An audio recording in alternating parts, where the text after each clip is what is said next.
Sebanyak 6 santri ditemukan tewas di kubangan air bekas galian C, kawasan wisata Bukit Jadi, Desa Parseh, Kecamatan Socah, Bangkalan, Jawa Timur, pada Kamis 20 November 2025 sore.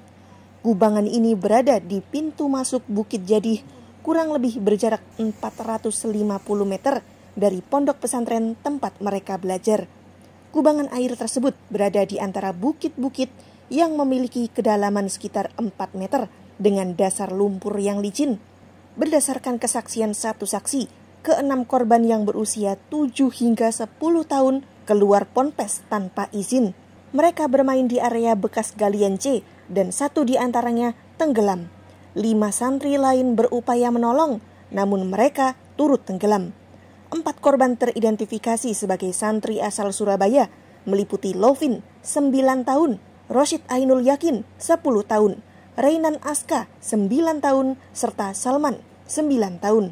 2 korban lainnya adalah Muhammad Nasiruddin Adrai, 8 tahun, asal Kabupaten Sampang, dan Muhammad Akhtar Muzain Ainul Isi, 7 tahun, asal Bangkalan. Kapolres Bangkalan AKBP Hendro Sukmono mengonfirmasi hal ini.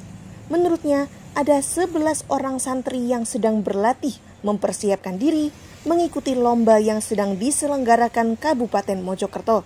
Lomba ini meliputi lomba bahasa Arab, bahasa Inggris, dan lomba hadis. 6 korban mendapat waktu bebas bermain saat 5 rekan mereka melaksanakan sesi latihan.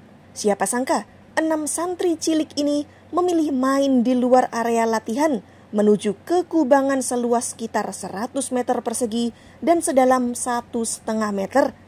Ada 3 santri yang menjadi saksi dalam tragedi ini. Mereka menyebut rekan-rekannya yang nekat masuk ke kubangan sempat bermain adu tahan nafas. Namun, para korban yang sudah menyelam tak kunjung muncul. Hanya sandal-sandal mereka yang muncul ke permukaan. Saksi mengakui area bekas tambang ini sudah ditutup portal dan dibatasi aksesnya terhadap anak-anak. Pihak ponpes pun telah melarang santri bermain di kawasan tersebut. Namun begitu, sejumlah anak kecil masih nekat memasuki area ini meski harus sembunyi-sembunyi. Para korban pertama kali dievakuasi oleh ustadz dan santri senior. Sang ustadz bahkan sempat ikut tenggelam dan dilarikan ke RSUD Bangkalan akibat upaya penyelamatan ini. Puskesmas Jadi melaporkan, para korban satu persatu dibawa ke puskesmas sekitar pukul 5:30 petang. Para korban mengalami sejumlah gejala, meliputi tanda-tanda tubuh membiru, pupil mata membesar, dan badan lebam-lebam. Kini, lokasi tambang ditutup agar insiden serupa tidak terjadi. Polda Jatim memeriksa sampling air kubangan tambang di TKP.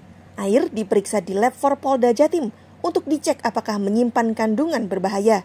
Hasilnya, Danjen Gegana Satbrimob Polda Jatim Kompol Dia Vicky Sandi memastikan air ini bebas dari zat beracun. Informasi yang kami dapat dari saksi maupun pengurus, awalnya mereka itu latihan karena akan menghadapi lomba, tanpa diketahui oleh ustadz mereka lepas sehingga sampai ke lokasi tempat di mana mereka tenggelam di bekas galian pengurukan. Jumlahnya 6. Sementara sudah kami evakuasi ke Puskesmas Jadi dan keluarganya sudah datang di lokasi Puskesmas. Korban sekarang di mana, Pak? Korban sekarang sebagian sudah dibawa pulang keluarganya setelah diadakan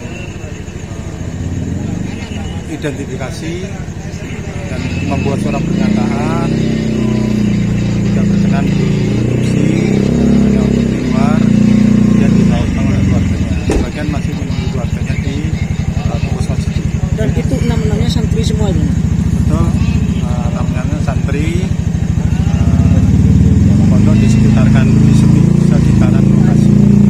Kondisinya 6 santri ini memang datang ke sini satu persatu. Jadi pertama datang itu diantar oleh santri yang lebih besar dalam kondisi sudah secara fisik itu sudah meninggal dengan tanda-tanda membiru semuanya, dari kukunya, kemudian kupingnya itu sudah mulai membesar, kemudian ini badannya itu lebam-lebam karena masuk di dalam lumpur itu tadi. Ya. Dan ini kejadiannya sekitar datang ke kami itu jam 5 atau setengah 6, parak maghrib, habis mau maghrib ya kalau di Madura. Hasil olah TKP kami dari Siiden Ditreskrim Polda Jatim bersama-sama Uriden Polres Bangkalan. Lokasi ditemukannya korban saat ini ada di belakang kita. Panjang kolam lebih kurang 59 meter. Untuk lebarnya lebih kurang 28,4 meter. Kemudian untuk titik ditemukan 3 korban itu kedalamannya lebih kurang 145 cm. Dan langkah kami selanjutnya, kami mengambil sampling air baik yang ada di tepi kolam dari sisi utara maupun di titik ditemukannya korban. Kemudian rencana tindak lanjut kami akan kami laksanakan, kami ajukan kepada pemeriksaan secara laboratoris di Pitlavo Polda Jatim, seperti itu. Dan nanti akan dilaksanakan oleh tim penyidik dari Satreskrim Polres Bangkalan. Untuk 3 korban lainnya titik penemuannya berjauhan? Untuk 3 korban lainnya saat ini masih dalam penyelidikan karena pada saat dilakukan olah TKP awal tadi malam sudah dilakukan evakuasi oleh warga dan ditemukan di tepi kolam. Siap. Awalnya 11 orang, 11 santri, 5 santri yang lainnya sedang latihan 300 meter dari pondok, sedangkan 6 santri ini bermain sendiri sampai ke TKP. Kemudian 5 santri tadi tidak mendapatkan kabar keberadaan dari 6 santri yang lain. Kemudian inisiatif mencari, ternyata keenamnya sudah dalam kondisi terapung tenggelam di TKP di Jedih sini, sehingga melaporkan kepada salah satu ustadz dan ditolong atau dievakuasi karena ternyata sudah meninggal dunia, kemudian dibawa ke puskesmas Jedih. Sedangkan untuk ustadz sendiri yang menolong tadi malam juga sempat dibawa ke rumah sakit karena kelelahan, yang mana alhamdulillah per pagi ini sudah kami coba hubungi, kondisinya sudah membaik dan sadar. Dan untuk hari ini Inafis olah TKP? Dari semalam dari Polres sudah melakukan tindakan kepolisian untuk memastikan kondisi dari TKP, dan hari ini dilanjutkan kami berkoordinasi dengan Inafis Polda dan juga Brimob Inafis untuk memastikan kedalaman dan juga luasan TKP.